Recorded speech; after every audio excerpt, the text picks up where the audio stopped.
Subway violence, city bikes. Zombies in the streets smoking crack pipes.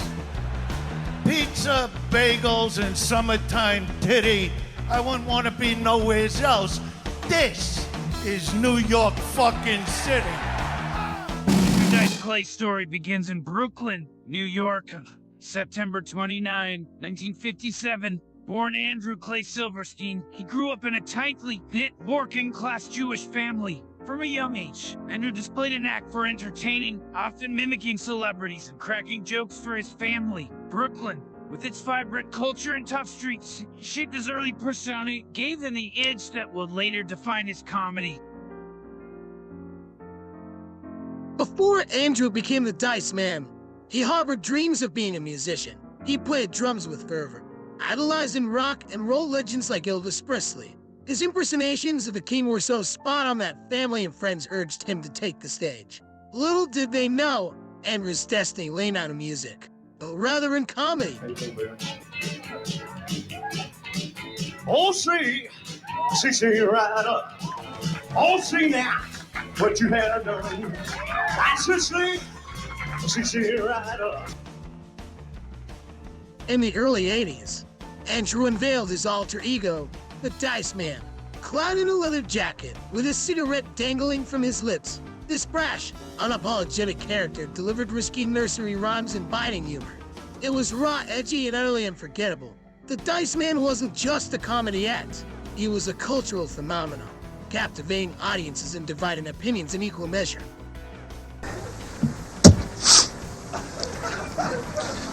Little Miss Muffet sat on a tuffet, eating her curds and whey.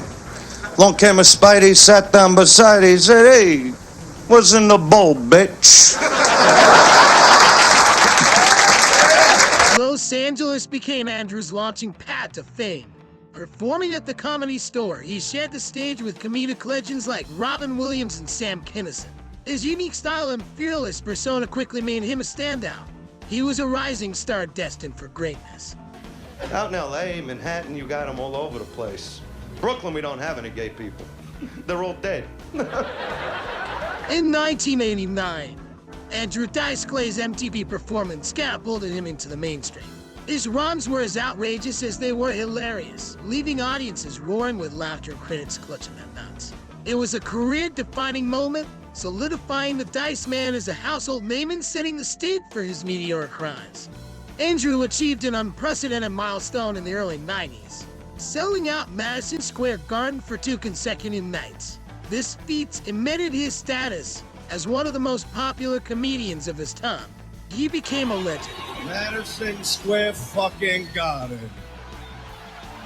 Top of the world, man. Hollywood recognized Andrew's star power and came knocking. Shortly after, he starred in The Adventures of Ford Fairlane, a film that showcased his comedic chops and magnetic charisma. Though the movie received mixed reviews, it became a cult classic and further cemented Andrew's place in entertainment history. Ford Fairlane. Hey, it's Ford Fairlane! Your money! Hey, what are your names? Neil and Bob? Is that like what you do, huh? A detective? Andrew's rise to fame wasn't without its challenges. His edgy humor and unapologetic style made him a lightning rod for controversy. Protesters picketed his shows, critics denounced his material, and even Saturday Night Live faced backlash for hosting him. Little boy Blue, he needed the money. The 90s brought a shift in the cultural landscape, and Andrew faced a backlash. Audiences dwindled and his once lucrative gigs became scarce.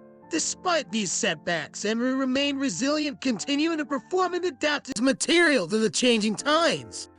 You know, I'm really like in a bad mood. No, I shouldn't have, it's like the whole world is flipped upside down. In 2013, Andrew showcased his dramatic acting abilities in Woody Allen's Blue Jasmine. His performance earned critical acclaim, surprising audiences and critics alike. It was a testament to his versatility and a reminder that the Diceman was more than just a comedian. Bullshit!